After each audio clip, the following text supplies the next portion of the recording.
A German Shepherd puppy stood in the snow, trembling from hunger, but refusing to move away from the injured kitten hidden beneath its body. When Navy SEAL Matthew Hayes stopped his truck, the puppy didn't run. It stepped between him and the kitten and growled. Why had two animals this young been left behind near an abandoned warehouse? And why did the puppy's broken collar carry only one thing? The number 17. When a man arrived hours later claiming the puppy belonged to him, why did his story leave more questions than answers? And what would Matthew uncover if he followed the one detail everyone else seemed willing to ignore? This is a fictional story created for storytelling purposes. Before we begin, tell me, where are you watching from? Drop your country in the comments below. Late winter still held Bozeman, Montana, in a quiet grip that morning, though the snowfall was light enough to leave the distant Bridger Mountains visible beneath a pale gray sky. Snow gathered in thin ridges along the curbs and old loading docks west of town, where several commercial warehouses had closed after the holiday season and the streets seemed broader than they really were. Matthew Hayes had been back in Montana for 4 days, and already he was beginning to understand that 6 weeks at home might be harder than 6 weeks at sea. At 41, Matthew carried the unmistakable physical discipline of a career Navy SEAL. 6'2", broad through the shoulders, narrow at the waist, with powerful forearms and the steady posture of a man accustomed to knowing exactly where his body was in relation to every doorway. His dark brown hair was cropped short, silver beginning to show at both temples, and a neatly trimmed beard sharpened an already angular face. A pale scar ran beneath the left side of his jaw, easy to miss unless the light caught it. People generally liked Matthew because he was courteous without being charming and dependable without announcing it. Give him a broken furnace, a flat tire, a flooded basement, and he became almost cheerful. Give him somebody else's uncertainty, however, and he had a bad habit of turning it into a problem with numbered solutions. That habit had become the reason his 19-year-old daughter barely spoke during breakfast. Sophie Hayes sat in the passenger seat of Matthew's dark pickup with one boot tucked beneath the other leg, staring through the side window as the warehouses slid past. She had inherited her father's dark eyes but little of his severe appearance. Sophie was 5'6", slim but sturdy, with chestnut brown hair falling in a loose braid over one shoulder, fair skin that reddened easily in the cold, and a scattering of freckles across her nose. Her expression had always been unusually transparent. As a child, she had been incapable of hiding excitement, disappointment, or outrage. At 19, she had learned silence instead, which Matthew found much harder to read. The argument that morning had begun with an envelope from a 4-year university in Colorado and ended with Sophie saying, "You already decided what I'm supposed to want." Matthew had helped with the application, calculated tuition against financial aid, researched graduation rates, and built a spreadsheet comparing career outcomes. To him, that was love expressed responsibly. Sophie wanted to postpone college for a year and apply for an apprenticeship at a veterinary clinic. To Matthew, a year without a degree plan looked like unnecessary uncertainty. To Sophie, his plan looked like a beautifully organized cage. Neither had used those exact words, but both had understood them. Matthew slowed for a bend behind a row of shuttered warehouse units. "I'm not saying you can never work with animals," he said, returning to an argument Sophie clearly thought had ended. "I'm saying a degree gives you options." Sophie kept looking outside. "You mean it gives me the options you trust?" "That's not the same thing. It feels exactly the same from this seat." Matthew opened his mouth, then closed it. There were moments in operational planning when silence was a sign that everyone understood the objective. With Sophie, silence usually meant the opposite. He had spent years believing protection meant anticipating danger before someone else noticed it. He had never seriously considered that being protected could feel remarkably similar to being overruled. Something dark near the curb caught his eye. Matthew touched the brake. At first it looked like a torn trash bag half buried beside a snowbank behind an abandoned warehouse. Then the shape lifted its head. "Wait," Sophie said. Matthew had already stopped. He stepped from the truck into the cold, boots crunching through a thin crust of snow. Sophie climbed out behind him. 20 yards ahead, pressed against the concrete base of the building, lay a German Shepherd puppy no more than 10 weeks old. The pup was unmistakably young despite the seriousness in its posture. Oversized paws, legs not yet proportional to the body, one ear beginning to rise while the other folded slightly at the tip. Its black and tan coat should have been thick and glossy, but the fur was dull with road grit and clumped with melting snow. The puppy's ribs were not dramatically exposed, yet its narrow belly and sharp little hips suggested several poor meals rather than one missed breakfast. Small abrasions marked 2 paw pads, and when it tried to shift position, it favored the left front leg. Matthew took another step. The puppy stood. Only then did he see what had been underneath it. An orange tabby kitten, perhaps 8 weeks old, was curled against the wall beneath the shelter of the puppy's body. The kitten was absurdly small beside the German Shepherd, with damp ginger fur, a cream-colored muzzle, triangular ears pressed sideways, and wide amber eyes that seemed too large for its thin face. One rear leg rested at an unnatural angle, and when the kitten tried to move, a thin cry escaped it. The German Shepherd stepped directly in front of the kitten. A growl came from its chest. Sophie whispered, "Oh my God." "Don't come closer." "I'm not." Matthew lowered his body slightly, but did not crouch all the way. The puppy's legs trembled. It was frightened, exhausted, and cold enough that its jaw occasionally quivered between growls. Yet the moment Matthew shifted half a step to the right, the dog shifted with him, maintaining its position between the stranger and the injured kitten. Matthew had seen fear make trained adults run toward exits, away from responsibilities, sometimes away from people they loved. Human beings like to speak of courage as though it were the absence of calculation. Usually, courage involved calculation very clearly. What might I lose? What happens if I stay? What happens if I leave? Looking at the puppy, Matthew wondered whether animals made those calculations too, only without the language to disguise them afterward. Sophie returned to the truck and brought back a small package of sliced turkey from their grocery bag. Matthew tore off one piece and placed it on the snow several feet in front of the puppy. Then he backed away. The puppy stared at him. Its nose twitched. Hunger finally won one battle. The German Shepherd moved forward, snatched the meat, swallowed almost without chewing, then immediately turned and limped back to the kitten. It did not remain beside the food. It did not search for another piece. It lowered itself so that its flank touched the kitten again. Sophie looked at her father. "It could leave." "I know." "It knows there's food here." "I know." "Then why?" "I don't know, Soph." It was the most truthful answer Matthew had given her all morning. He tried another piece, this time closer to himself. The puppy refused it. When Matthew moved toward the kitten, the growling returned. He stopped. The situation would have been simple if strength were the only concern. Matthew could overpower a 10-week-old puppy in seconds. But rescue performed without regard for fear could become another form of violence. And he knew enough about frightened animals to understand that winning control was not necessarily the same as gaining cooperation. So Matthew waited. The kitten cried again. The puppy turned its head. That small distraction gave Matthew the opening he needed, not to seize the dog, but to reach slowly around its line of defense. He removed his heavy winter jacket and spread it over the snow.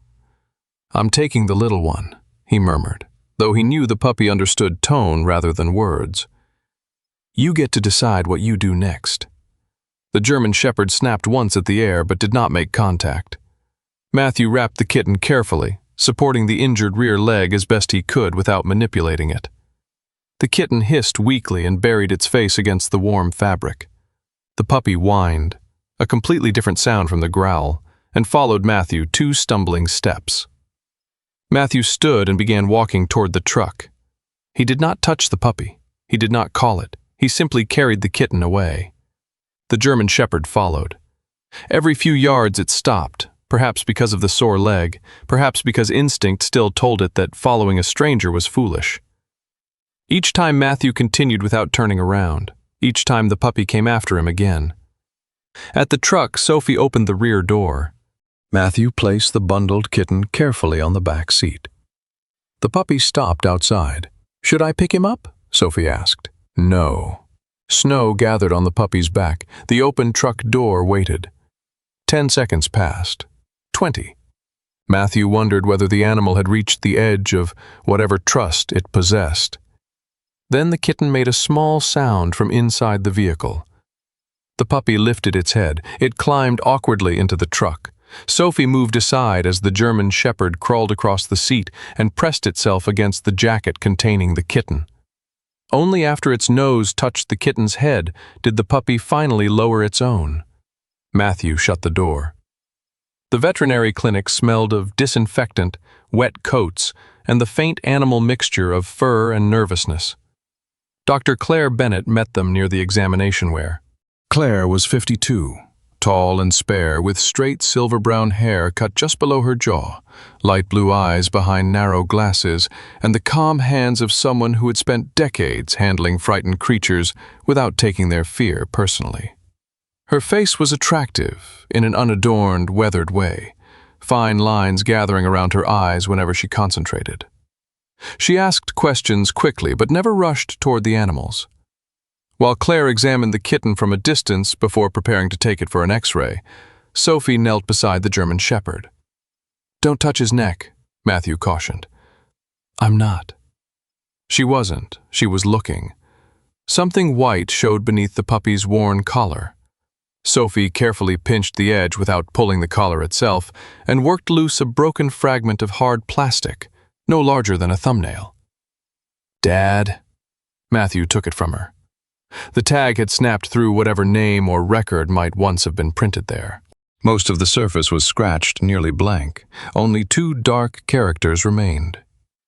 17. Claire carried the injured kitten toward the imaging room. The German Shepherd immediately stood, its tired body leaned forward, eyes fixed on the closing door. Matthew called softly, but the puppy did not even glance at him. It simply remained there, waiting for the kitten to return. Matthew turned the broken tag over in his fingers. Someone had known this dog before today. Someone had put a collar around its neck. And somewhere before the snow, before the warehouse, before the hungry little animal had chosen to stand over an injured kitten, it had not been given a name, it had been given a number. The snow had thinned to a fine gray mist over Bozeman by late morning, leaving the veterinary clinic windows streaked with melting ice and the parking lot shining like dark glass. Inside, the world felt warmer but no less uncertain. Matthew Hayes stood beside the stainless steel examination table with his arms folded, while Dr. Claire Bennett studied the X-rays pinned to a bright monitor. The orange kitten rested in a padded carrier nearby, wrapped in a clean, cream-colored towel, her amber eyes half closed from exhaustion. The German Shepherd puppy remained on the floor beside the carrier, one oversized paw stretched beneath the plastic door, as if physical contact alone might prevent the smaller animal from disappearing. Sophie sat cross-legged against the wall, watching both animals with an intensity Matthew recognized from childhood. When Sophie cared about something, she did not care halfway. It was one of the qualities he admired most in his daughter and, lately, one of the qualities that frightened him most when it carried her toward choices he had not approved in advance. Claire removed her glasses and pointed toward the image. "The kitten has a small fracture in the left rear leg, clean break, no displacement worth operating on." Her voice remained calm and practical, the kind that could make unpleasant information easier to absorb without making it smaller than it was. "She needs restricted movement, pain control, and follow-up imaging. Assuming nothing changes, she should recover very well." Sophie exhaled. "So she'll walk normally?" "Most likely." Claire glanced down at the kitten. "Probably climb things she has no business climbing too." The faint humor reached Sophie first. Matthew merely nodded. Claire then turned toward the puppy. "Your other patient is luckier. Dehydrated, underfed, scraped paw pads, and some swelling around the left front leg, but I don't feel a fracture. He's sore, not broken." Sophie looked at the puppy. "That sounds like a pretty good morning considering where we found them." Matthew did not answer. He was still thinking about the broken white tag with the number 17. They needed something to call the animals while paperwork was being completed. Sophie decided this without consulting anyone. "Toby," she said, pointing toward the German Shepherd. The puppy ignored her completely. "He doesn't look like a Toby," Matthew said. "What does a Toby look like?" "I have no idea." "Exactly." She leaned toward the carrier. "And she's Penny." Claire smiled. "Why Penny?" Sophie shrugged. "Because she looks small enough to lose in a couch." Matthew almost objected on principle, then realized there was no principle involved. "Toby and Penny," he said reluctantly. The names were temporary, yet something about assigning them felt strangely significant after finding a dog identified only by a number.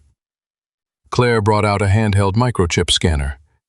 The electronic device passed once over Toby's shoulders without a sound. On the second sweep, it beeped. Sophie straightened. Claire checked the screen, then entered the identification number into the clinic database. Her expression changed. Not alarm, exactly, but concentration. "He's registered." Matthew moved closer. "To who?" Claire turned the monitor slightly. "Silver Creek Working Dogs. They're about 25 miles outside town." Matthew had heard the name. Silver Creek bred and trained German Shepherds for private security companies, search programs, sport work, and occasionally law enforcement contractors.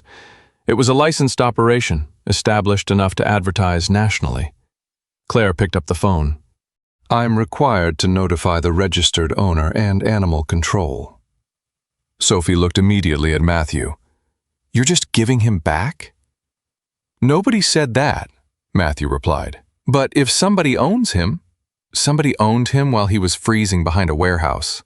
And we don't know how he got there." Sophie's mouth tightened. "There's always a reason with you."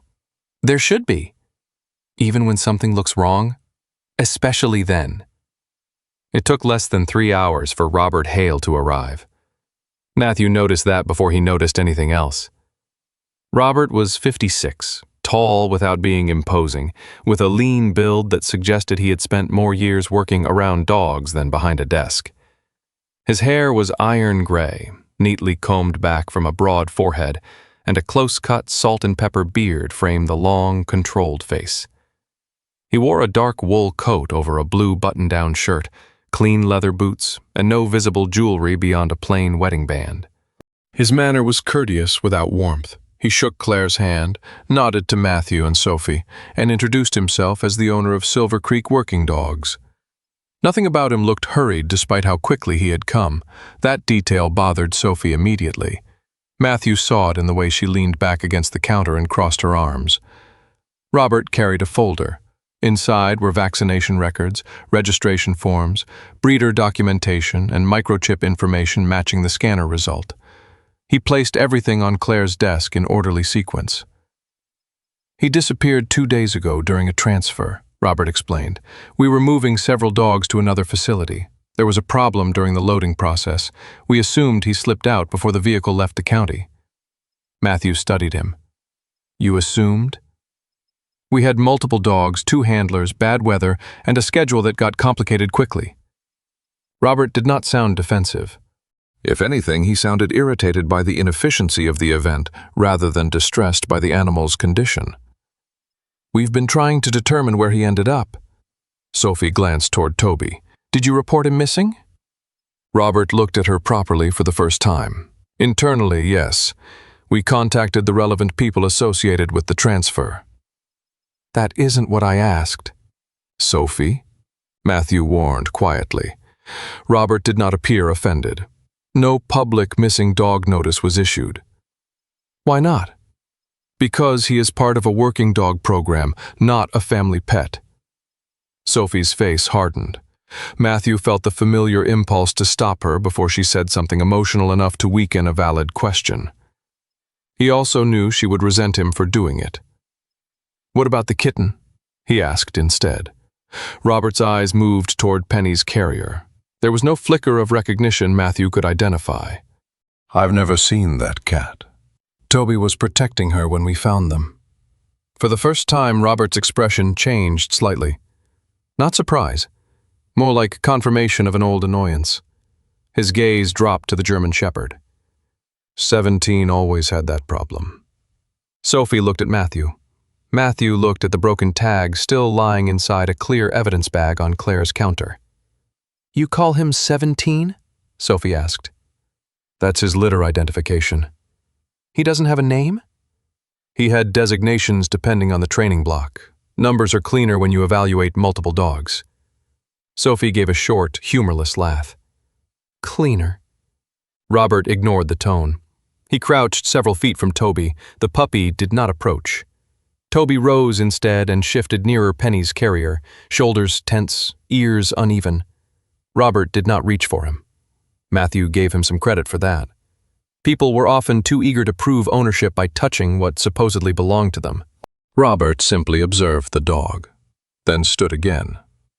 That behavior is exactly why he was being moved out of the program. "What behavior?" Matthew asked. "Misplaced focus. He breaks task priority. He notices distressed animals, movement outside the working field, environmental distractions. During evaluation, he repeatedly abandoned exercises when another dog vocalized." Robert spoke as if describing a machine that failed a calibration test. "A working dog has to understand what matters." Matthew glanced at Toby. The puppy had been half frozen, hungry enough to inhale food, yet had returned immediately to Penny.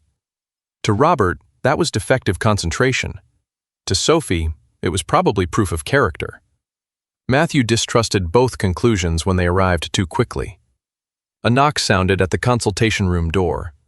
Claire opened it for Benjamin Carter from Gallatin County Animal Control.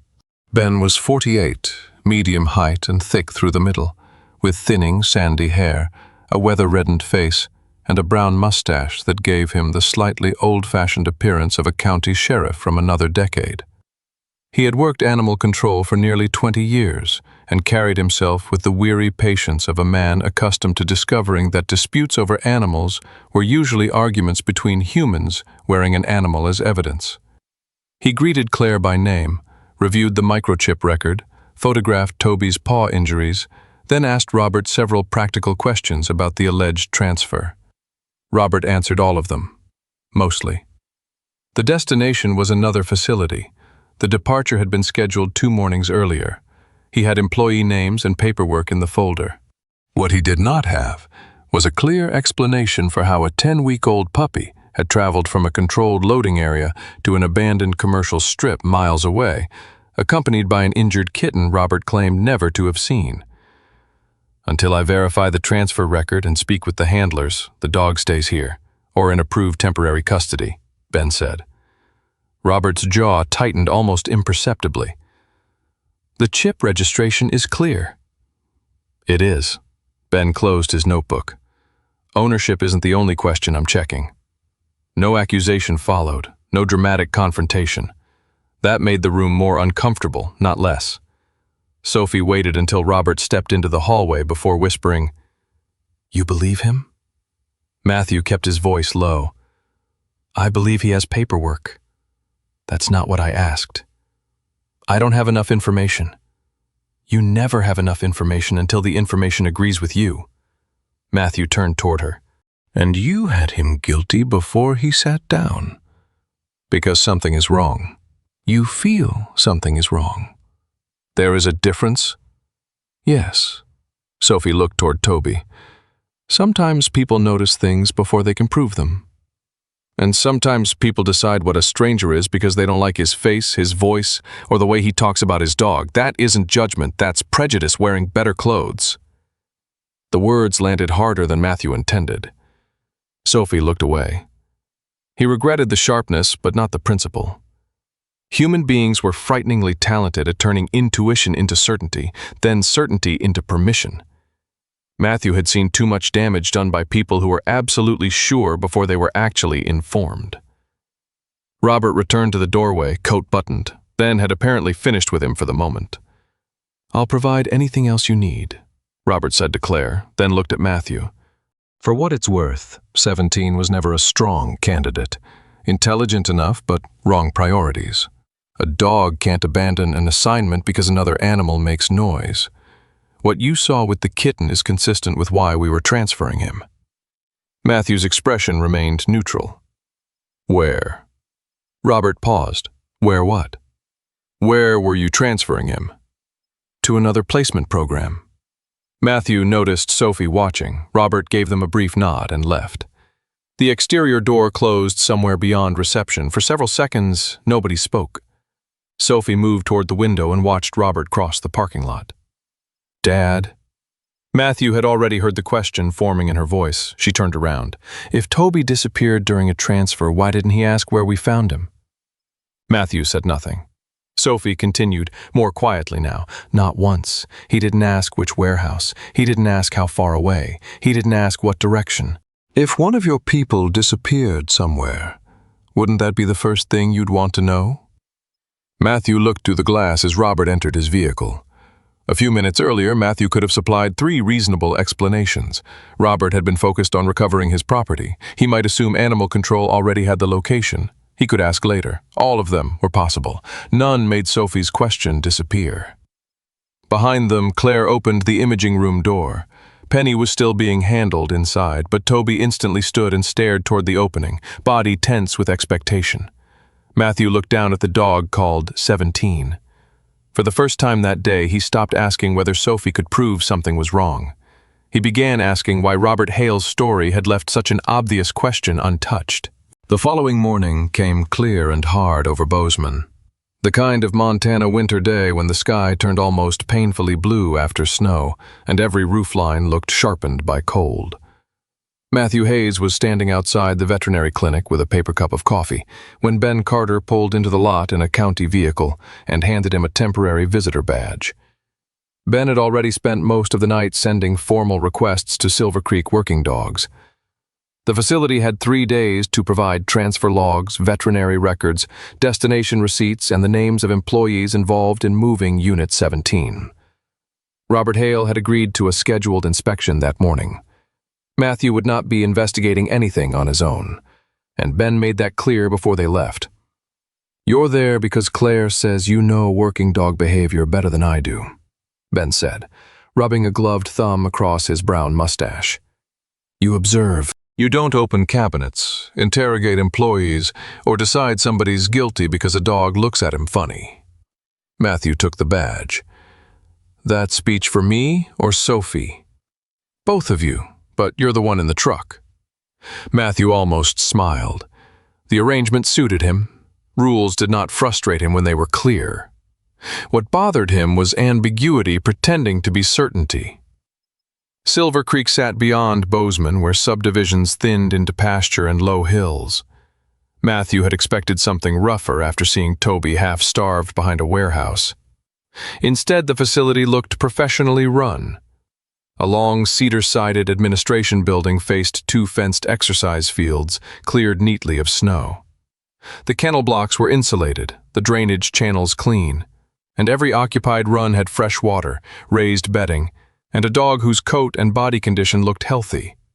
German shepherds of different ages watched them from behind chain-link doors, black and tan, sable, several nearly solid black, alert but not frantic. Some barked briefly and settled when staff passed. Others sat with the rigid attention bred into generations of working dogs. Matthew found the normalcy unsettling. Human beings preferred wrongdoing to announce itself with obvious filth, cruelty, and villainous faces. It made moral judgment easy. A clean kennel demanded more patience. Robert Hale met them near the office, wearing a charcoal work jacket instead of the wool coat from the clinic. In daylight, he looked less like an executive and more like what he had probably been before Silver Creek grew into a business, a man who had spent years holding leashes in frozen fields. His iron-gray hair was combed back, his beard trimmed with the same precision as before, and his expression suggested he considered the inspection inconvenient but legitimate. "Everything you requested is being copied," Robert told Ben. "You're welcome to inspect the kennel blocks." His eyes moved briefly to Matthew. "I understand Mr. Hayes is observing?" "That's all," Ben said. Robert nodded. "Then let's not make it more than that." They walked the main block first. Robert explained that Silver Creek bred dogs for detection work, private security, search programs, competitive working homes, and specialized placements. Not every puppy succeeded. Some lacked confidence, some had too much prey drive, some had too little. Others, Robert said, possessed intelligence but directed it badly. 17 was in that category. Matthew looked toward him. Because he responded to distressed animals? Among other things. Robert stopped beside a young sable German shepherd, performing a sit-stay while an employee carried food past the run. The dog never broke position.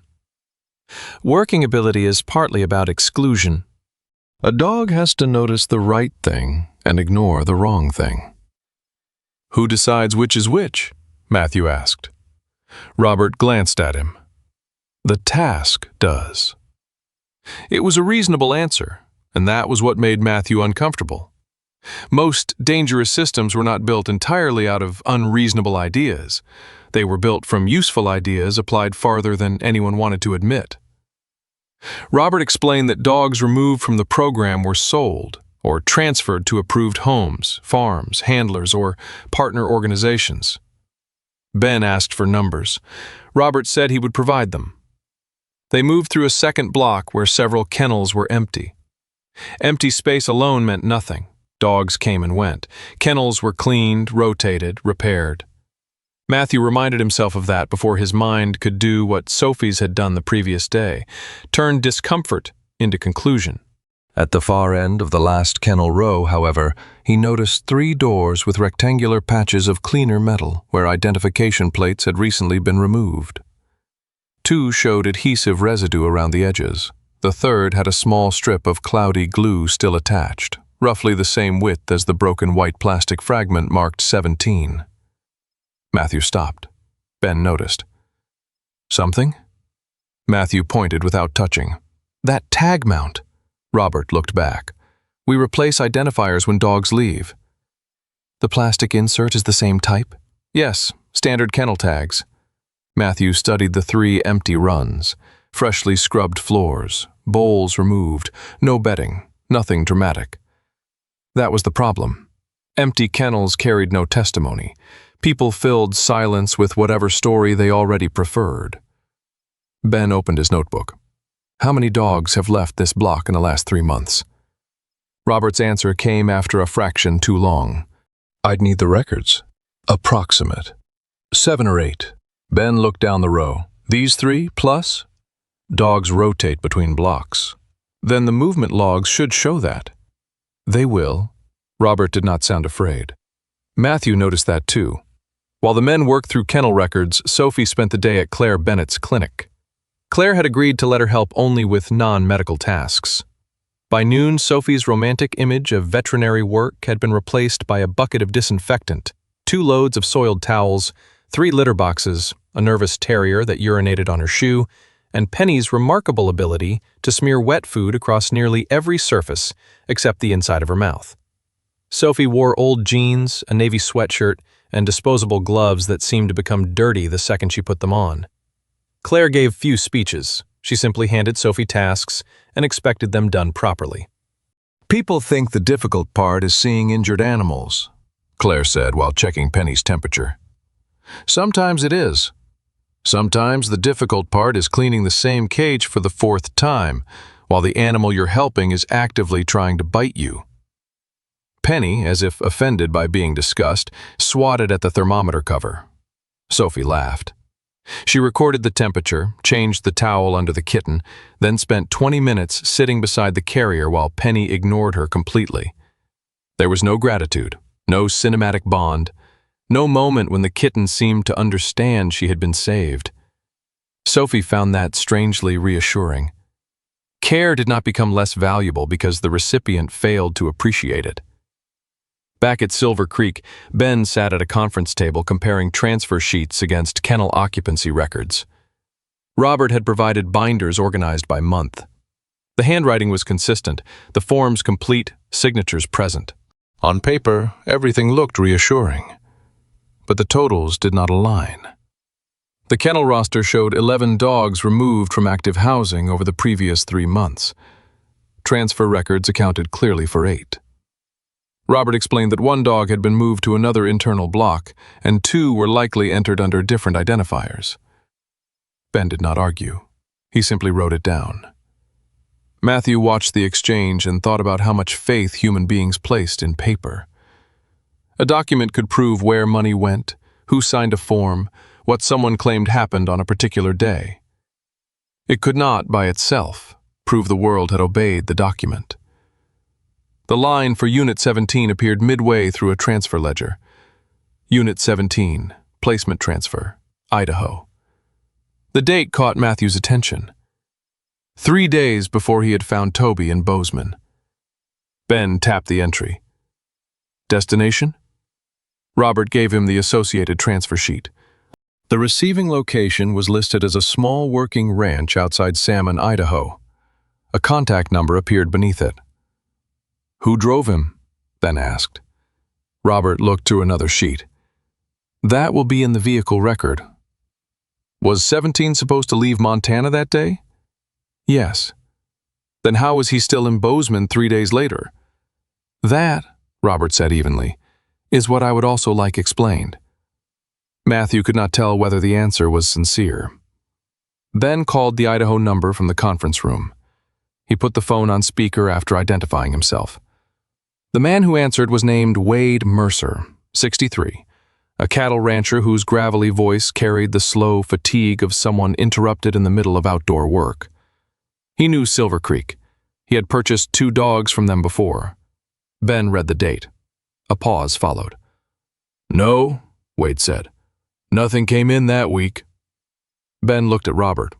Any German Shepherd puppy designated Unit 17? Never heard of it. Could somebody else at your ranch have accepted the dog? My wife and I are the ranch. If a dog shows up here, one of us knows. Ben asked him to check his records anyway. Wade agreed, then added something that quieted the room. If your paperwork says I signed for one, send me the signature. I'd like to see who my hand belongs to these days. The call ended. Robert remained standing by the window, face unreadable. Ben slowly closed the binder. No one accused anyone. There still might have been an administrative error, a changed destination, a copied line entered into the wrong ledger, a handler who failed to update a form. All of those explanations remained possible. But one fact had become difficult to move around. The official record said Unit 17 had left Montana for Idaho 3 days before Matthew found him starving behind a warehouse in Bozeman. And the place supposedly waiting for him had never seen him. That afternoon, Matthew returned to the clinic and found Sophie in the laundry room, folding towels badly but enthusiastically. Penny was resting in a recovery carrier, while Toby slept nearby with his nose pressed against the carrier door. Sophie looked tired. A smear of something unidentifiable marked one sleeve. Matthew nodded at it. Still want the glamorous veterinary career? Sophie removed a pair of filthy, disposable gloves, held them toward him by 2 fingers, and said, I cleaned cages, washed towels, took temperatures, got peed on, and Penny tried to murder a thermometer. I still want to come back tomorrow. Matthew looked at the gloves, then at his daughter. Normally he would have produced another argument. Income, training requirements, advancement, contingencies. Nothing useful arrived. Sophie tossed the gloves into the trash. Matthew realized that perhaps wanting something after seeing its unpleasant parts meant more than wanting it before seeing them. His phone rang. Ben, Matthew answered. I checked again with Idaho, Ben said. No Unit 17, no intake, no canceled arrival, nothing. Matthew's gaze moved toward Toby. The puppy was asleep. He had no idea that somewhere in a binder, a completed line insisted he had been hundreds of miles away. Ben continued. Somebody created a destination for that dog on paper. Matthew said nothing for a moment. Yesterday the question had been whether Toby had escaped during transport. That question was becoming obsolete. Now there was another one. Who needed the records to show that number 17 had legally left Montana when the dog himself never had? 2 days later, the snow around Bozeman had softened into gray-edged banks beneath a weak afternoon sun, and the veterinary clinic smelled more of wet wool and disinfectant than winter. Penny was improving. The little orange tabby still carried her injured rear leg carefully, but the frightened stillness she had worn when Matthew first lifted her from the snow was beginning to crack. She had started complaining when breakfast arrived late, batting at the bars of her recovery enclosure, and glaring at Claire Bennett with the offended dignity of a creature convinced that bandages were a personal insult. Sophie considered every sign of bad behavior excellent news. That morning she stood beside Claire while the veterinarian removed the outer layer of Penny's wrap for another examination. Claire's long, practiced fingers worked carefully around the kitten's ginger fur, while Sophie held a clean towel beneath her. Penny responded by attempting to bite both of them, with the seriousness of a tiger and the jaw strength of a clothespin. "There she is," Sophie murmured. "The gratitude is overwhelming." Claire smiled without looking up. "Never choose this profession because you need applause." As Claire separated a small clump of fur along Penny's lower belly, Sophie noticed something caught beneath the orange hairs. "Wait." She bent closer. 3 tiny red-brown splinters clung near the skin. They were not dried blood. Sophie removed one with tweezers and placed it on the white examination pad. "Wood?" Claire adjusted her glasses. The fragments were thin, fibrous, and stained a distinctive muted red. Claire rolled one beneath a gloved fingertip. "Colored wood bedding." Matthew, who had been leaning against the counter while Toby lay beside Penny's carrier, straightened. "From where?" Claire hesitated before answering. "Silver Creek uses something very similar in the old storage building. Cedar-based absorbent bedding with a red mineral treatment. I noticed it when I went there for vaccination clinics years ago." Matthew looked at the tiny fragments again. "Could it come from anywhere else?" "Certainly. It isn't unique enough to prove an address." Claire's tone hardened slightly, anticipating the leap he might make. "But this isn't something we use here, and Penny had those fibers deep in the coat beneath her belly. She probably spent time lying on it." Sophie looked toward Toby. "So Robert was wrong. Penny had been around Silver Creek." Matthew corrected her automatically. "It means Penny may have been around Silver Creek." Sophie gave him a tired, sideways look. "You know, normal people sometimes let a sentence breathe before cross-examining it." Matthew almost replied, then decided she had earned that one. Ben Carter treated the discovery as a lead rather than proof. By the following afternoon, he had found an old Silver Creek employment record containing a name that had not appeared in the current staff list: Megan Foster. She had worked as an animal care attendant for nearly 4 years and resigned 6 weeks earlier. Getting her to speak took most of a day. Megan did not answer the first call. She ignored the second. On the third, she told Ben she had nothing to say and ended the conversation. Ben finally asked Claire to send a short message explaining that no one was accusing Megan of anything and that the questions involved animals she might once have cared for. That produced a reluctant agreement to meet at the clinic after closing. Megan Foster arrived wearing an oversized green parka and work boots dusted with frozen mud. At 31, she had a narrow, tired face, light olive skin, dark hazel eyes, and thick brown hair pulled into a loose knot that seemed to have been assembled without a mirror. She was barely 5'4", slight through the shoulders, but her hands were broad and roughened from years of lifting feed bags, cleaning runs, and handling leashes. A faint scar crossed one knuckle. She had the guarded posture of someone who had already rehearsed several reasons for leaving. "I told Mr. Carter I don't want my name in some lawsuit," she said before sitting down. "I don't work there anymore. I don't want anything from them, and I don't want them coming after me." Ben sat across from her with his notebook closed rather than open. "Then don't tell us anything you don't know. We're asking what you personally saw." Megan looked toward Matthew, then Sophie, then Claire. "And he is?" "The man who found the animals," Ben said. "That's all."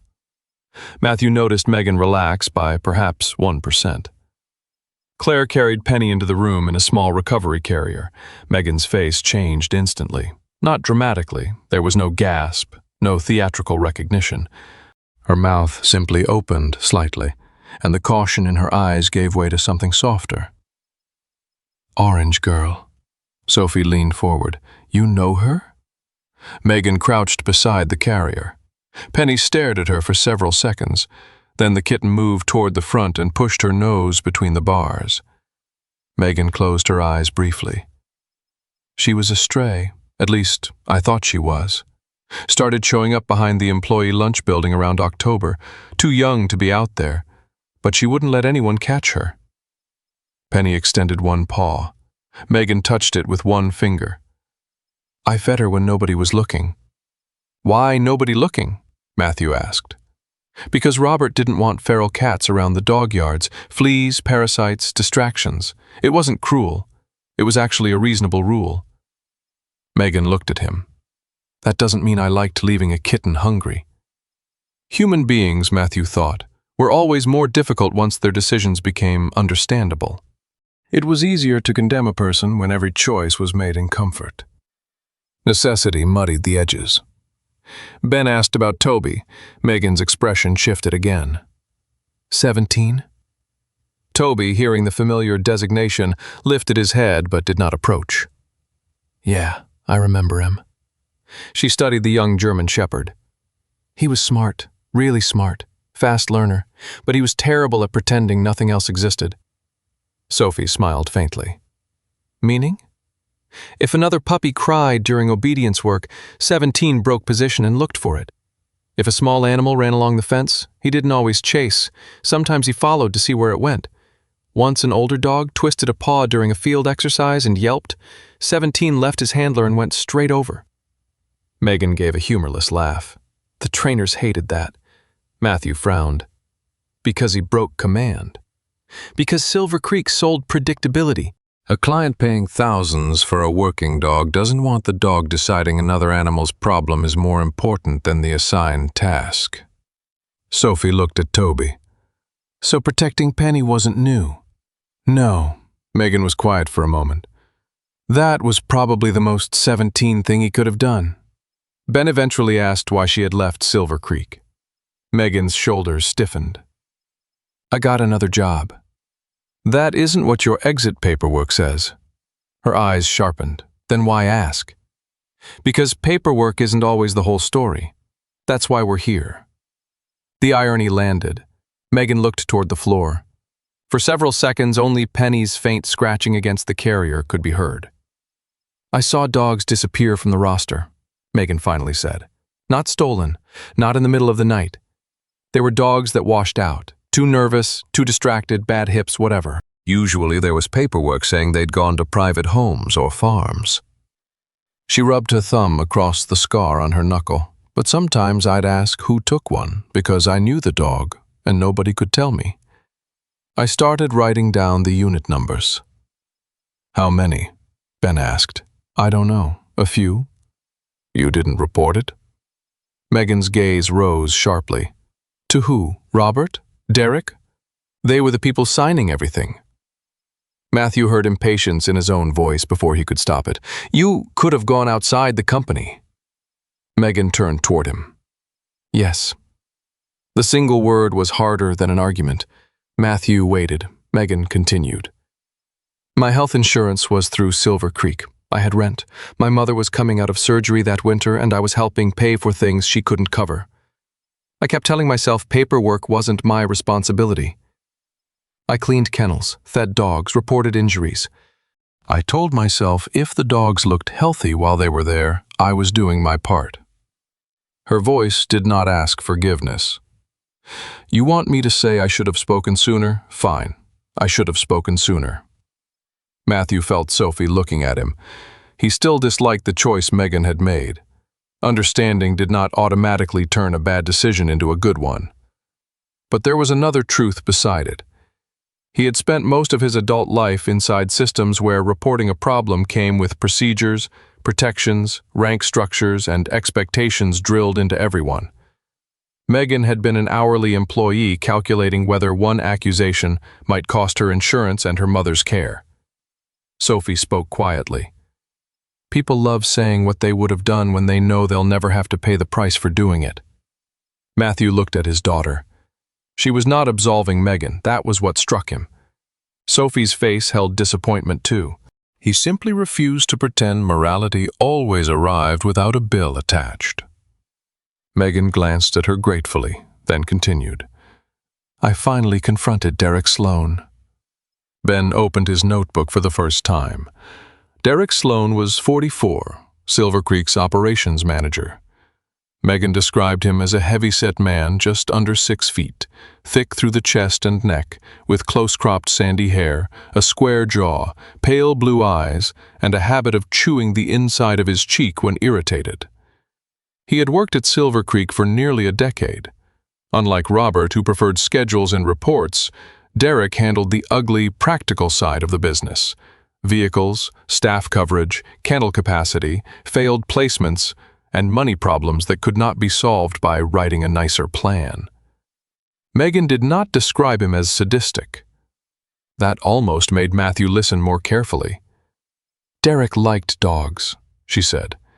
He also hated anything that cost money without making money. Those two things fought each other a lot. What happened when you confronted him? Ben asked. He told me to stop checking things outside my job. We argued. I told him some transfer records didn't make sense. He told me if I didn't trust the company, I knew where the gate was. Megan's mouth tightened. So eventually I used it. Ben asked about Unit 17 specifically. Megan stared at Toby for a long moment. My last night, she said slowly. I saw him in a transport crate inside the old storage building. Matthew leaned forward. Was Penny there? Not in the crate. She was around the building. I saw her near the feed pallets looking for scraps. Who was with 17? Derek. Megan's face had gone pale now, as if the memory had sharpened while she spoke. Ben asked, What vehicle? She immediately shook her head. Not the Silver Creek transport van. You're sure? Yes. Megan looked directly at him. Derek had his personal pickup backed to the side loading door. Dark gray Ford. I remember because he wasn't supposed to use private vehicles for dog transfers. Did you see him load 17? No, I left before that. Did you see where he went? No. Then what do you know? Megan took a breath. I know 17 was in that building with Derek. I know Penny was around there, and I know Derek's truck was at the loading door. Ben closed the notebook. Matthew remembered the Idaho transfer sheet, the final line, receiving confirmation, driver certification. The signature beside Unit 17's record belonged to the operations manager, Derek Sloan. On paper, Derek had confirmed that number 17 reached Idaho. Megan had just placed him with the puppy in Montana on the final night she worked at Silver Creek. And the vehicle waiting outside had not been a company transport at all. It had been his own truck. 3 days later, the weather over Bozeman had turned strangely mild, with dirty snow shrinking from the shoulders of the roads and long strips of brown grass appearing beneath the afternoon light. At Gallatin County Animal Control, however, the investigation into Silver Creek working dogs had begun to spread rather than melt away. Ben Carter had spent 2 full days calling farms, training facilities, private handlers, and adoption contacts listed in the company's previous 12 months of transfer records. The work was dull enough to make dramatic theories feel almost embarrassing. Phone numbers, dates, signatures, voicemail messages, old invoices, people who remembered a dog but not the month. People who remembered the month but insisted they had never received the dog written beside it.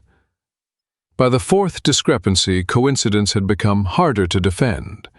4 German shepherds classified by Silver Creek as unsuitable for specialized working programs had complete destinations on paper.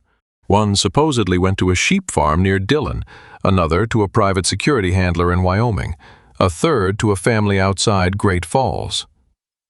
Unit 17 was listed as going to Wade Mercer's ranch in Idaho. None of the listed recipients could verify receiving those particular dogs. Ben did not call Matthew with a conclusion. He called him with a number. 4, he said over the phone. Matthew was standing in Claire Bennett's clinic, watching Toby demolish a bowl of softened food, while Penny, now energetic enough to be irritating, tried to reach through the side of her recovery enclosure and steal a piece. 4 what? Transfers I can't independently confirm. All dogs removed from the working program. All complete on Silver Creek's internal paperwork. Matthew looked down at Toby. The 10-week-old German Shepherd was already beginning to look less like the animal found beneath the warehouse wall. Hydration had put life back into his brown eyes, and regular food had softened the hollows along his flanks. His left front leg still carried a slight stiffness after rest, but he used it confidently. Penny's improvement was even less dignified. The orange kitten had discovered that an injured leg did not prevent her from launching attacks on shoelaces. Same employee signatures? Matthew asked. Not all of them, but Derek Sloan appears somewhere in every chain. That afternoon, Ben interviewed Derek formally at the county office. Matthew was not invited into the interview room. This was no longer a behavioral observation at a kennel. Ben allowed him to wait outside because Matthew had provided the original discovery statement and might need to clarify details afterward. Through the glass partition, Matthew finally saw the man Megan had described. Derek Sloan was 44, just under 6 feet, with a thick torso and heavy shoulders that made his gray work shirt pull tight across the upper arms. His sandy blonde hair was clipped close to the scalp, his jaw broad and square beneath a day's growth of pale beard, and his eyes were an unusually washed-out blue. He did indeed chew the inside of his cheek when irritated. Matthew noticed it within 5 minutes. Derek did not look cruel. That struck him more forcefully than if he had. He looked tired, defensive, and angry at being placed in a room where every old administrative decision had suddenly developed moral weight. When Ben emerged nearly an hour later, he carried no confession. He denies abandoning any dog, Ben said. What does he say happened to Toby? Says he was instructed to reduce the number of non-performing dogs being maintained at company expense. Says Robert told him to find placements faster and cheaper. Derek claims he arranged transfers through contacts and sometimes allowed intermediaries to handle final placement. Which intermediary took Toby? He can't give me a clean answer. Matthew's mouth tightened. Ben held up one hand. That's not the same as proving he dumped him. I know. Do you? Matthew looked away. It was easier to dislike Derek now that there was a face attached to the signature. Easier still when Ben explained that Derek blamed Robert's constant pressure to reduce kennel costs. Yet Robert's version, given separately that morning, was almost the mirror image. Robert admitted Silver Creek had been losing money on dogs that stayed too long after washing out of specialized programs. Food, veterinary care, labor, kennel space, insurance. Every extra month cost money. He had instructed Derek to expand lower-cost placement options. Robert insisted he had never authorized abandonment, false destinations, or undocumented transfers. The troubling part was that both men could have been telling pieces of the truth. A system rarely failed because every person inside it woke up one morning and agreed to do something terrible. More often, one person established a target, another interpreted the target aggressively, a third saw something uncomfortable and remained silent. And eventually everyone could point one step away from themselves. Matthew understood chains of command. He also understood their danger. Responsibility moved downward easily when success was demanded, then rushed upward when failure became public. In military life, a leader could not reasonably inspect every action performed by every person beneath him. Yet Matthew had also learned that leadership became meaningless if a man accepted the results he wanted, while refusing to ask how those results had been obtained. That thought made Robert harder for him to dismiss as merely distant or inefficient. Across town, Sophie Hayes was having a very different problem arrive in a much cleaner envelope. The university acceptance came by email first, followed by a formal letter addressed to the house. The 4-year program in Colorado was exactly the kind of opportunity Matthew had wanted for her. Reputable, structured, financially manageable with aid, and broad enough to keep several career paths open. Sophie read the letter twice at Claire's clinic during lunch and set it beside her untouched sandwich. Claire noticed. Bad news? The opposite. That can be worse. Sophie looked up. Claire was cleaning her glasses with the edge of her scrub top. Bad news closes a door for you. Good news sometimes makes you choose which door to close yourself. Sophie slid the letter toward her. Claire read it, smiled, and handed it back. Congratulations. Thanks. Then Claire surprised her. I was going to wait another week, but perhaps today is better. She leaned against the counter. I can offer you a 1-year paid apprenticeship here. Not glamorous, mostly assistant-level work, animal handling under supervision, records, cleaning, client intake, observation. You'd need additional certification for anything beyond the role. The pay is modest. The hours are ugly. Some days you'll learn a great deal. Some days you'll clean diarrhea off a wall and wonder what series of decisions led you there. Sophie laughed.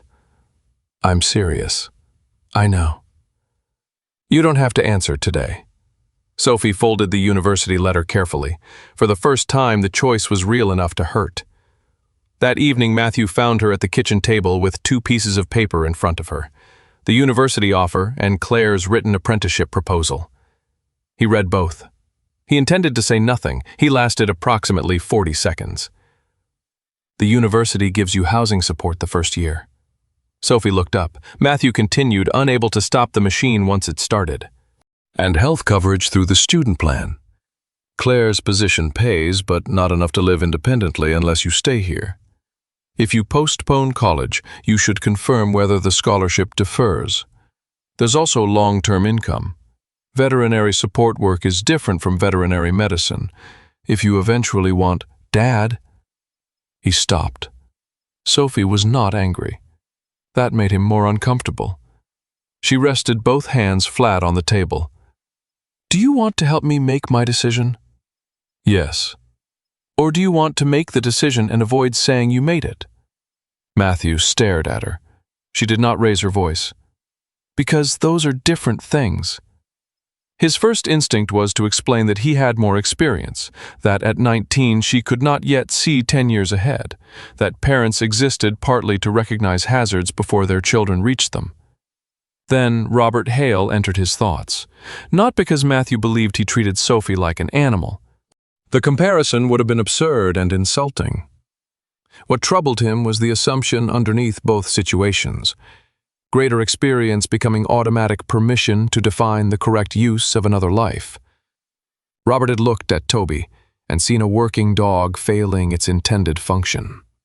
Matthew had looked at Sophie's future and seen a sequence whose value could be measured by stability, credentials, and reduced risk. Neither framework was entirely wrong. That was precisely why it could become dangerous. I don't know how to answer that without making myself look bad, Matthew finally said. Sophie smiled faintly. That might be an answer. His phone vibrated before he could respond. Ben. Matthew answered and listened. A former Silver Creek bookkeeper had sent copies of archived company emails after hearing that county investigators were contacting past employees. Her name was Evelyn Price, 61, a retired payroll accountant with short white blonde hair, a compact build, square reading glasses, and a reputation among former staff for remembering numbers more faithfully than birthdays. Evelyn had left Silver Creek 8 months earlier, after nearly 12 years managing invoices and payroll. She had kept archived correspondence related to disputed operating expenses because she believed financial records should survive the people who wished they would disappear. Ben forwarded one email. Matthew opened it at the kitchen table. The message was dated months before Toby disappeared, during a period when Silver Creek's operating costs had risen sharply. Derek had written Robert directly. The language was dry, almost boring. He listed kennel occupancy, food costs, veterinary bills, and the growing number of dogs removed from working tracks, but still consuming space and staff time.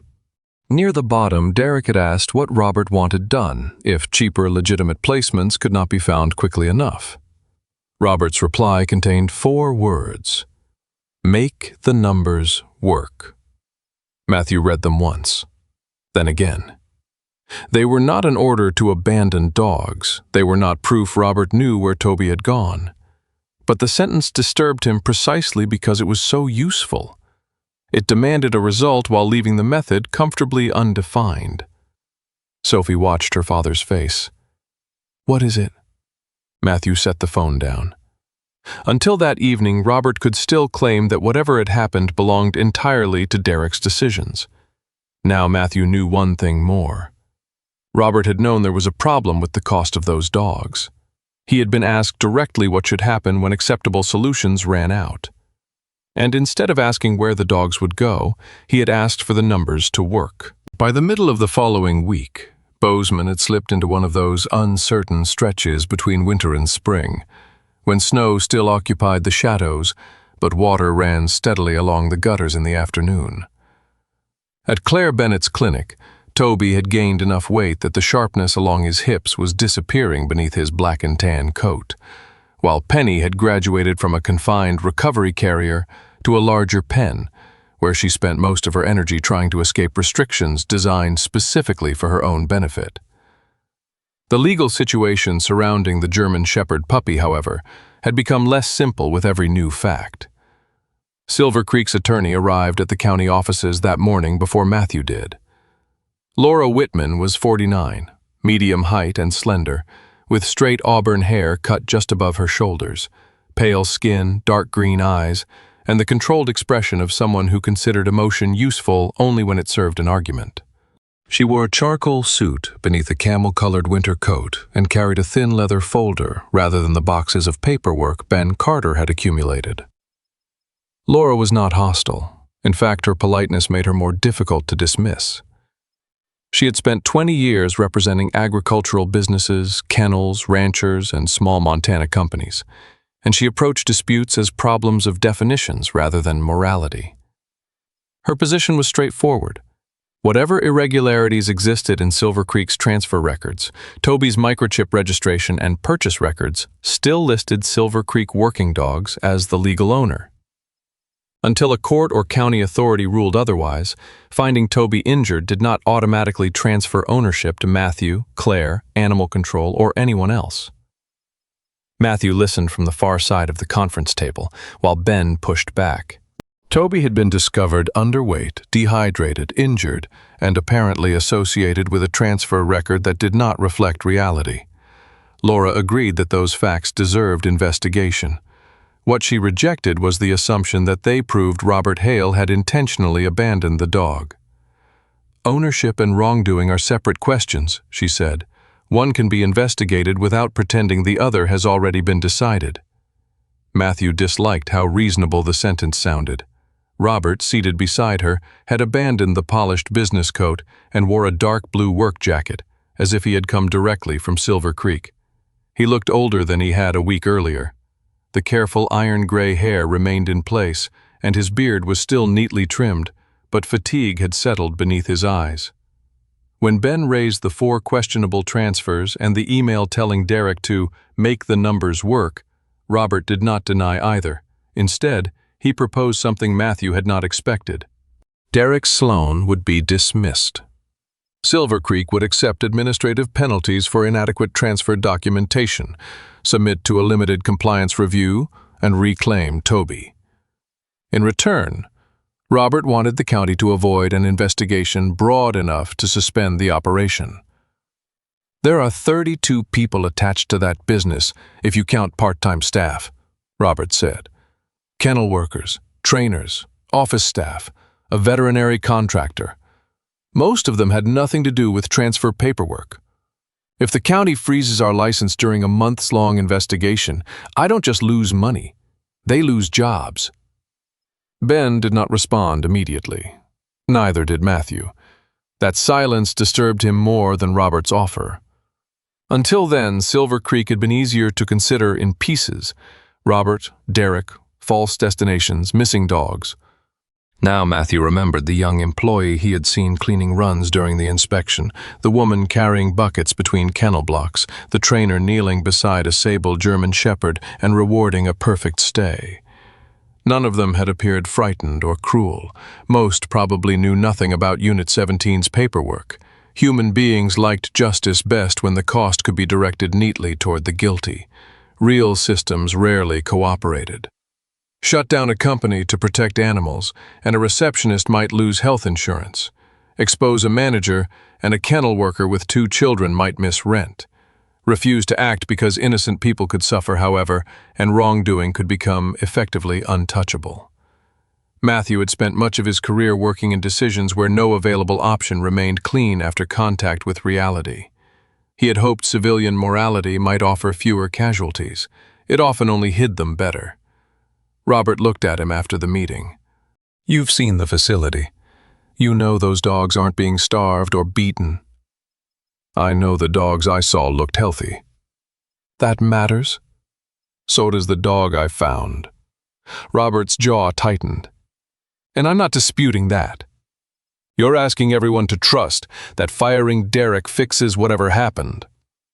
I'm saying an investigation that destroys the whole operation may punish more people than the person responsible." Matthew had no satisfying response because part of him agreed. Later that afternoon, Ben's investigation became more complicated again when Megan Foster returned voluntarily. She looked as tired as she had during their first meeting. Brown hair knotted hastily behind her head, but there was a new rigidity in her narrow shoulders. Ben expected additional information about Derek. Instead, Megan placed several photocopied forms on the table. "I need to change part of what I told you." Ben's face remained neutral. "Go ahead." Megan swallowed. "I said Derek handled the transfer paperwork." "That's true. But sometimes I helped correct it." Matthew looked up. "What does correct mean?" Ben asked. "Changing dates. Adding destination information after dogs had already left. Copying contact details from one sheet to another because Derek said the original paperwork was incomplete." Megan rubbed her palms together. "At the time, I thought it was sloppy administration. I didn't think anyone was making up entire transfers." "Did you sign anything?" "A few initials, maybe more than a few." The admission could expose her to consequences. Megan knew that. Ben told her so. "I know," she said, "but everybody keeps talking like Derek built the whole thing alone. I hated what he was doing by the end, but I helped make the paperwork look normal because I didn't ask enough questions. I'm not going to suddenly become brave now and pretend I was brave then." Matthew felt his earlier judgment of her rearrange itself. Not disappear, rearrange. Confession did not erase participation, but refusing a convenient version of one's own history required something different from innocence. Perhaps maturity was less about having clean hands than becoming willing to look at the stains without inventing someone else who had placed them there. That evening, Sophie made her own decision. Matthew found her at the kitchen counter with Claire's apprenticeship agreement folded beside the university acceptance letter. He did not ask immediately. He was learning that questions could be allowed to arrive in their own time. "I'm taking Claire's offer," Sophie said. Matthew felt half a dozen objections rise automatically. Deferred scholarships, income, future applications, whether 1 year might become 3. He let them remain thoughts. Sophie studied his face. "I'm not asking permission." "I know. I might hate it in 6 months. You might. I might realize college would have been easier. You might do that too." She narrowed her eyes. "Are you sick?" Matthew smiled despite himself. "I'm trying something new." Sophie became serious. "If it goes badly, I'll deal with that. I don't want you rescuing me from the decision before I even make it." Matthew considered the sentence. "That seems fair." "Really? It seems fairer than making you live with a successful decision that was mine." Sophie looked down at the apprenticeship papers. She did not hug him or turn the moment into a perfect reconciliation. Their disagreements had taken years to build. One conversation had no right to erase them. But she pushed the university letter aside and handed him a pen. I need a witness signature. Matthew signed only where she pointed. Near closing time the next day, Robert came to Claire's clinic alone. The county hearing was scheduled for the following morning, and Ben had allowed a supervised visit with Toby before the temporary custody question was reviewed. Robert stood outside the recovery area while Toby watched him without approaching. Penny, now permitted brief periods outside her pen, was asleep against Toby's side, a small orange body curved beneath his chest. Toby had positioned himself partly around her, without seeming conscious of doing so. Robert stared at them longer than Matthew expected. He did that before, Robert said quietly. Matthew looked over. With Penny? No, in the litter. Robert's voice had lost some of its businesslike certainty. There was a smaller male. Respiratory infection when they were young. We separated the sick pup for observation. 17 kept breaking away whenever he heard him cry. During early focus work, he'd stop and look toward the isolation room. Robert gave a faint shake of the head. It drove the trainers crazy. Why? We were measuring environmental focus. He kept assigning importance to things we hadn't asked him to care about. Toby shifted when Penny moved, then lowered his head again. Robert continued almost to himself. I knew early he wasn't going to be commercially valuable in the program. Matthew watched the man rather than the dog. You knew he was like this from the beginning? Yes. Then why did you keep calling him number 17? Robert looked at him. Matthew did not raise his voice. You knew he noticed distress. You knew he went back for weaker animals. You knew that wasn't confusion, it was part of who he was. So why was he still just 17? Robert opened his mouth, but nothing came. For once, there was no explanation about evaluation protocols, kennel capacity, operating costs, or working drive standards. Toby had never understood any of those things. He had understood a crying littermate. Later, he had understood an injured kitten in the snow. Matthew looked at the white fragment marked 17, still stored with the case materials, and realized the investigation had begun with the question of who had abandoned one puppy. Now another question sat beneath it. What did a system have to stop seeing in an animal before abandoning that animal became easy enough to record as a line on a spreadsheet? Robert did not answer, and Matthew no longer expected him to. The county hearing took place on a pale morning when the last snow along Bozeman's sidewalks had turned granular and gray, leaving the courthouse steps wet beneath a sky that looked undecided about spring. The room assigned to the Silver Creek licensing review was smaller than Matthew expected. There were no high ceilings, no jury box, no dramatic rows of spectators waiting for justice to arrive. Just fluorescent lights, folding chairs, a long table for county officials, and a clock whose second hand seemed louder whenever nobody spoke.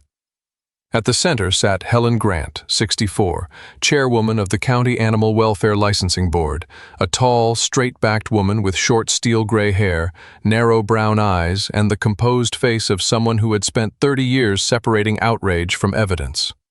Before joining the board, Helen had managed agricultural compliance cases for the county, and years of hearing neighbors accuse one another of everything from neglect to theft had made her skeptical of certainty delivered too quickly.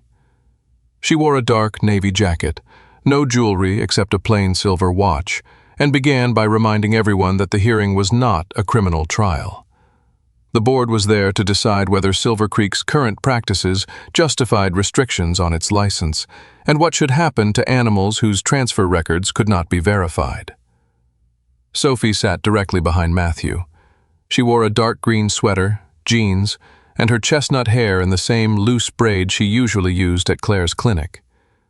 She had asked to attend not because Matthew needed support, but because she wanted to see what happened when questions stopped being private and became part of a record. Toby was not in the hearing room. Neither was Penny. Both remained in temporary veterinary care nearby, a decision Matthew thought sensible. Animals were often dragged into human disputes as symbols, when what they needed most was simply food, rest, and less noise.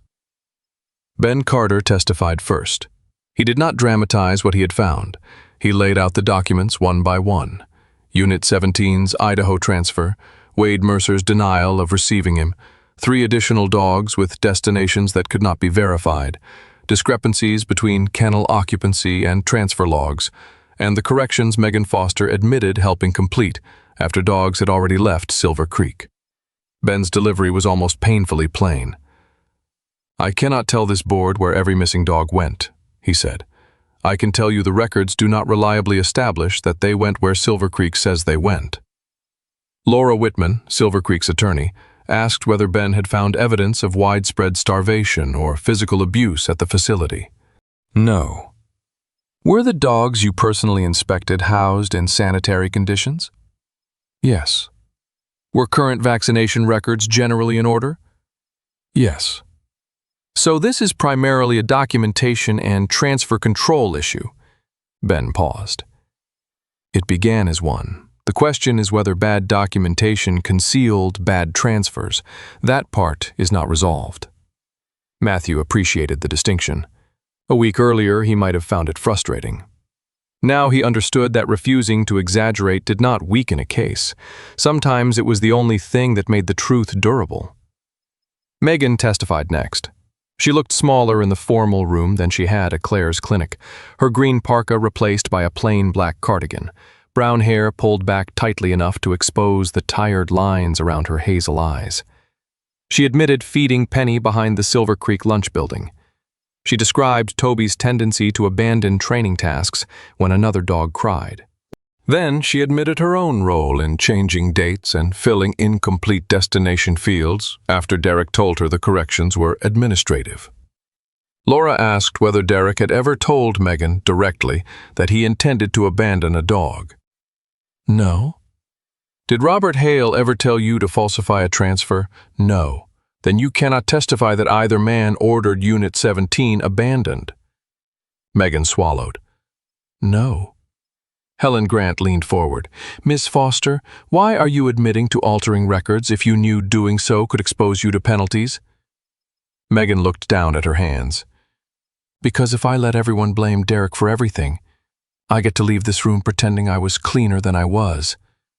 I wasn't." Nobody applauded.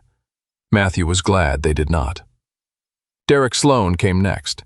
Without the glass wall of the interview room between them, he looked heavier, not physically, but in the way exhaustion sat on him. His pale blue eyes rarely stayed on one person.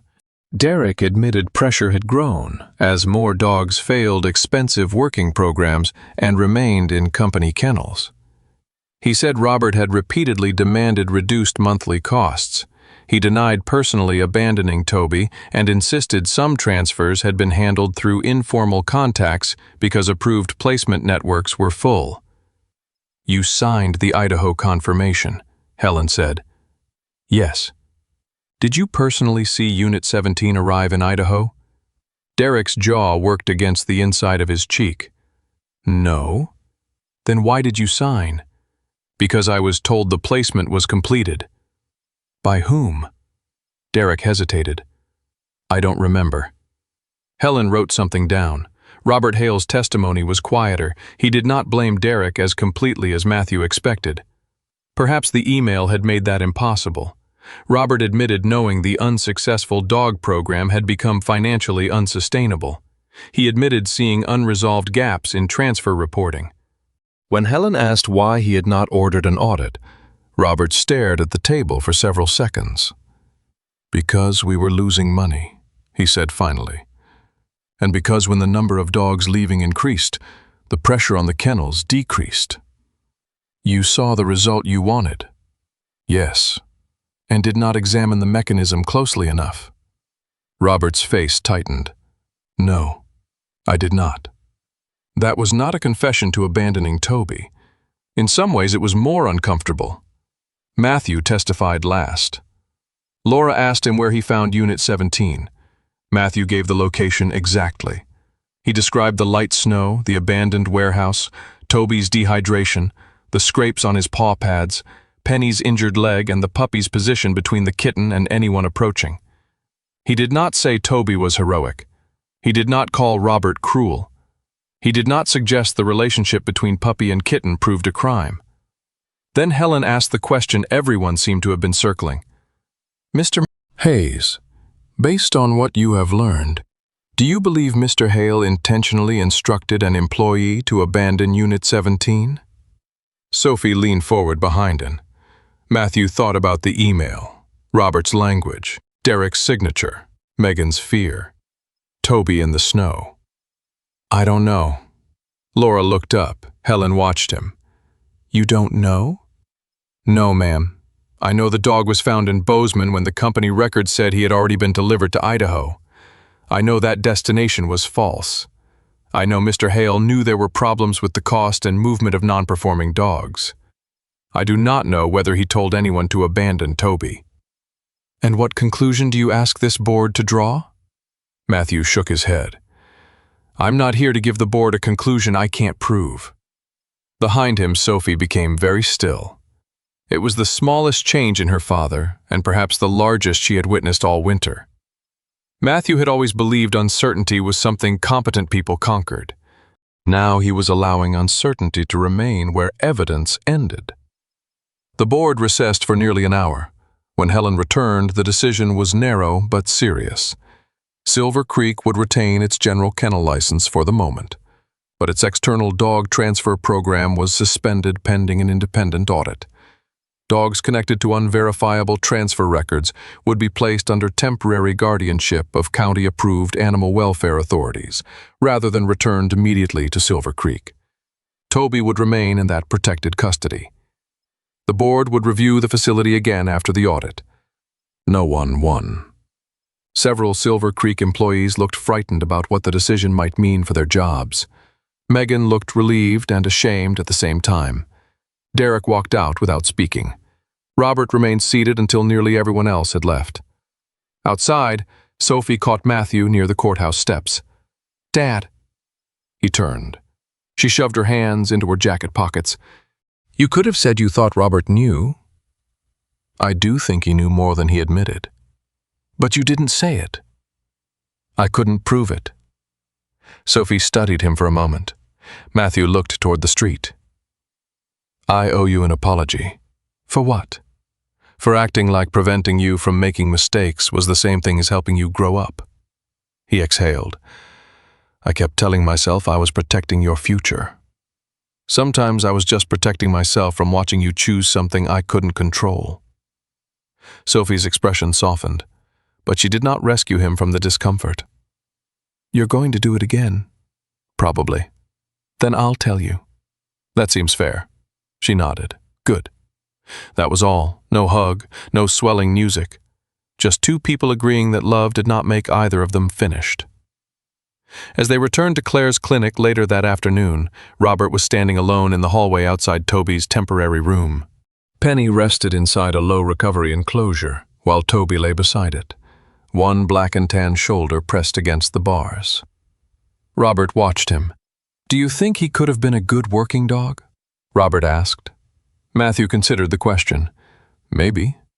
Robert glanced over. Matthew looked at Toby. Maybe the problem wasn't that he failed the job you picked for him. Robert said nothing.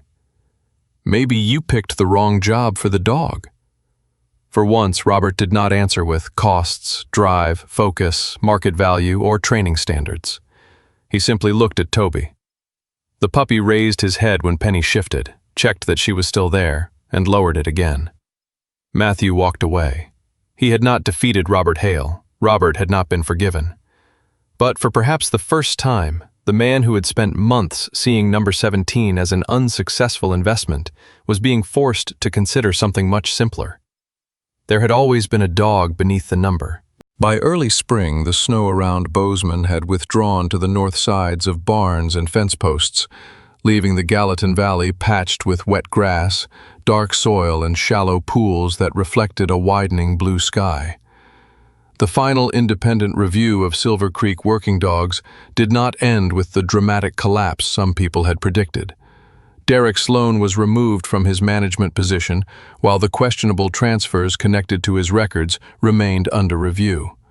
Robert Hale kept his facility, but not the version of it he had built. Silver Creek was required to reduce the number of dogs entering its specialized working program, submit transfer records to outside review, maintain verifiable receiving documentation, and create a formal adoption process for dogs that did not meet professional standards. Robert accepted the conditions without public complaint. Whether that acceptance came from regret, financial necessity, or simple survival, Matthew Hayes never learned. Perhaps it was some portion of all three. Matthew had stopped demanding that every human motive fit inside one clean container. People were rarely only greedy, only frightened, only decent, or only selfish. Sometimes a man could care about dogs and still create a system that harmed them. Sometimes a woman could recognize wrongdoing and remain silent because losing a paycheck threatened someone she loved. Sometimes a father could genuinely want the best for his daughter and still confuse love with authority. The difficult part of adulthood, Matthew had begun to suspect, was not learning to separate good people from bad people. It was learning that most lives did not offer such convenient categories. Toby did not return to Silver Creek. County animal welfare officials retained guardianship, while permanent placement was evaluated, and Matthew surprised almost everyone, including himself, by not applying to keep him. During the weeks since finding the German Shepherd behind the abandoned warehouse, Matthew had grown attached to the dog in ways he had not intended. Toby now came willingly when Matthew entered Claire Bennett's clinic, leaned his growing body against Matthew's shin when tired, and occasionally stole one of his gloves with the solemn expression of an animal conducting important business. Penny had become even less respectful. Her rear leg had healed well enough that she could run, jump short distances, and ignore approximately 90% of Claire's recommendations. The little orange tabby had filled out, her ginger coat bright and soft again, and she had developed the habit of attacking Toby's tail whenever boredom became intolerable. Matthew loved them. That was precisely why he refused to pretend love solved logistics. His Navy schedule still contained long absences. A young German Shepherd needed consistency, exercise, social development, and someone present enough to understand the difference between protecting and guarding too much. Penny required less structure, but no less responsibility. Matthew could have arranged boarding, favors, temporary caregivers, and complicated schedules. He could have made ownership technically possible. But somewhere along the investigation, he had begun to distrust decisions that required the world to bend repeatedly just so the person making them could keep what he wanted. The unexpected application came from Megan Foster. 6 weeks after the hearing, Megan had started working at a small veterinary ranch outside Bozeman that handled recovering livestock, companion animals needing longer rehabilitation, and several retired working dogs. The job paid less than Silver Creek, but the housing included a modest cottage on the property and, more importantly to Megan, the ranch maintained an unusually strict record system for every animal entering or leaving its care. Megan had helped design part of that system. Every transfer required 2 signatures, direct confirmation from the receiving party and a follow-up contact. No destination existed merely because someone had typed it into a form. Megan did not speak about this as redemption. When Sophie once told her the new system sounded like a good way to make up for what had happened at Silver Creek, Megan shook her head. "It doesn't make up for anything," she said. "It just means I learned something expensive and decided not to waste the lesson." She applied to adopt Toby and Penny together, not because she believed they could never survive apart, but because she knew both animals individually. Penny recognized her from the food she had secretly left behind Silver Creek's employee building. Toby recognized her voice and, unlike with most people from his earlier life, did not shrink or stiffen when she approached. Megan also knew the inconvenient parts. Toby could become over-focused on another animal's distress. Penny climbed where she was not supposed to, and neither creature had been transformed into an obedient symbol by suffering. After home inspection, veterinary review, behavioral assessment, and a trial period, county officials approved the placement. Sophie began her apprenticeship with Claire that same month. Her first weeks contained very little of what advertisements might have called meaningful animal work. She answered phones, sterilized equipment, cleaned carriers, weighed bags of food, entered records, and learned that frightened pet owners could sometimes be more difficult than frightened animals. Claire expected accuracy rather than enthusiasm and corrected Sophie without softening every criticism. Sophie came home, tired, smelled occasionally of disinfectant, and once announced over dinner that she had spent 45 minutes attempting to persuade an elderly bulldog to provide a urine sample. Matthew asked whether she regretted turning down university. Sophie replied, "Ask me when the bulldog and I are speaking again." Matthew laughed. He no longer checked whether she had changed her mind every few days. That did not mean he became miraculously relaxed. He still asked too many questions. Sophie still accused him of turning conversations into briefings. Once, when she mentioned possibly adding evening coursework the following year, Matthew produced 3 program options before she finished her sandwich. Sophie stared at him. "You're doing it again." Matthew looked at the printed pages in his hand. Apparently, recovery isn't linear. Don't steal Claire's lines. It was a good line. Their relationship had not become frictionless. It had become something better, a relationship in which disagreement no longer threatened belonging. The afternoon before Matthew returned to his unit, he and Sophie drove to Megan's new place to see Toby and Penny. The veterinary ranch sat outside Bozeman, where open pasture rolled toward the mountains, its practical red barns separated by gravel lanes and broad fenced yards. Toby had grown noticeably in only a few weeks. At roughly 4 months old, his legs still looked slightly too long for him. His chest was beginning to deepen, and both black and tan ears were nearly upright, though the left one sometimes surrendered at the tip when he was tired. He greeted Matthew enthusiastically, then immediately returned to Penny when a ranch employee unfamiliar to him entered the yard. Toby positioned himself between the newcomer and the cat, not aggressively, not growling, simply watching until he understood there was no threat. Penny, meanwhile, had claimed the top of a hay bale as her private kingdom. She watched Toby return, extended one orange paw and smacked him lightly on the ear when he tried to sniff her. Sophie laughed so hard she had to lean against the fence. "Months of sacrifice," she said, "and that's his reward." Matthew watched Toby accept the insult without complaint and said, "He made his choices." Megan came out of the barn carrying 2 empty stainless steel bowls. She still looked like the same 31-year-old woman Matthew had first met. Small brown hair pulled into an imperfect knot, hazel eyes alert, rough hands showing years of animal work. But something in her posture had changed. She no longer seemed to be preparing to defend her existence before anyone had accused her.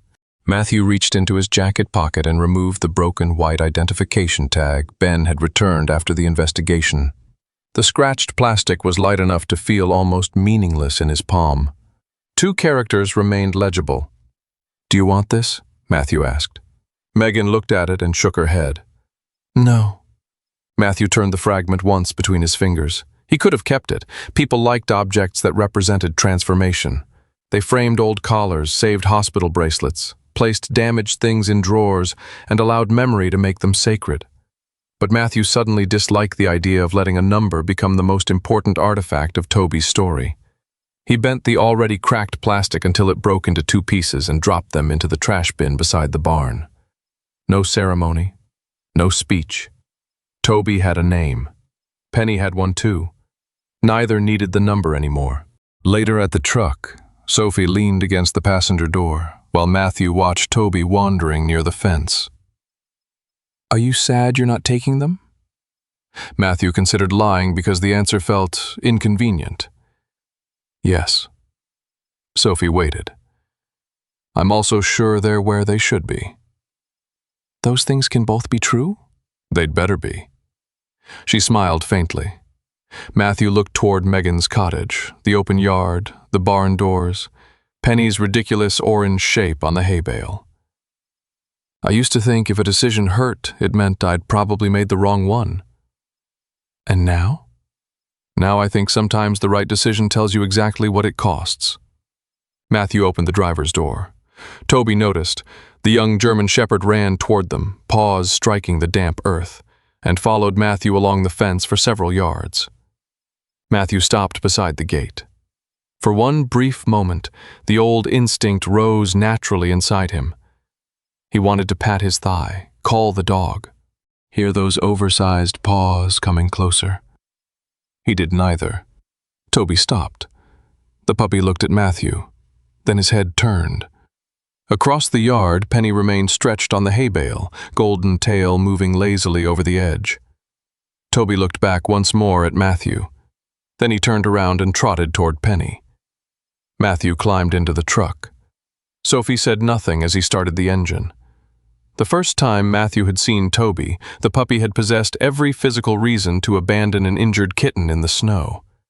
Hunger had offered one direction. Fear had offered another. Survival itself seemed to argue for leaving. Toby had stayed. Months later, Matthew understood that protecting something did not always mean carrying it away, keeping it close, or arranging its future according to the protector's wishes. Sometimes protection meant recognizing the moment when another life no longer belonged inside your decisions. Matthew closed the truck door. He did not call Toby back. And for once, letting someone else choose where to stand did not feel like losing control. It simply felt like respect. Maybe the miracle in this story was never that Matthew found Toby and Penny in the snow. Maybe the miracle was that 3 lives crossed at exactly the moment each one needed a different lesson. Toby was considered a failure because he cared about what his trainers told him to ignore. Matthew believed love meant preventing the people he loved from making mistakes. Megan believed silence was safer than risking everything she depended on. Each of them discovered that doing what is right is rarely simple, clean, or painless. Perhaps God does not always change our lives through thunderous signs. Sometimes He places something small in our path, a frightened animal, an uncomfortable truth, a choice that costs us something, and waits to see whether we will recognize its value. And sometimes loving someone means holding on. Sometimes it means admitting we were wrong. And sometimes, as Matthew learned, it means opening our hands and allowing another life to choose its own road.